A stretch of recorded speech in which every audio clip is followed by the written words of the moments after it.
تبذیر جو ہے یہ بہت بڑا گناہ ہے.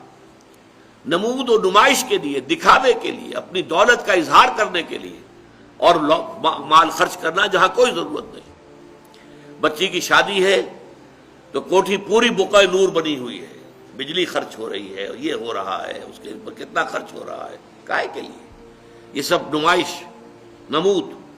اور اس کا جو نتیجہ نکلتا ہے کہ اسی کوٹھی کے اندر کوئی باورچی ہوگا، کوئی جو ہے وہ ان کا شوفر ہوگا، کوئی چوکیدار ہوگا. ان کی بچیاں جو ہیں ہو سکتا ہے کہ وہ بوڑھی ہو رہی ہوں گھر میں بیٹھی ہوئی، اور ان کے ہاتھ پیلے نہیں ہو سکتے کہ کوئی بنیادی ضرورت کی چیزیں بھی فراہم نہیں ہے.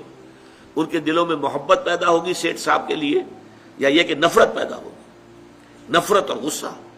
اسی لیے پھر جب کے زمانے میں سرخ جھنڈے بہت لاہور کی سڑکوں پہ نظر آئے تھے تو دولت مند لوگوں کو بڑا خوف ہو گیا تھا کہ یہ لوگ جو ہے یہ ہمارے پیٹ چاک کریں گے، ہمارے پیٹ پھاڑیں گے. یہ نفرتیں پیدا ہوتی ہیں. اسی لیے کہا گیا ان المبذرین کانوا اخوان الشیاطین. یہ سورہ بنی اسرائیل میں یہ بھی ہمارے منتخب نصاب میں درس آ جائے گا کہ یہ جو نمود و نمائش کے لیے دولت اڑانے والے لوگ ہیں یہ تو شیطانوں کے بھائی ہیں. وکان الشیطان لربہ کفورا. اور یقیناً شیطان جو ہے وہ اپنے پروردگار کے لیے، اپنے مالک اور رب کے حق میں بہت ہی ناشکرا تھا.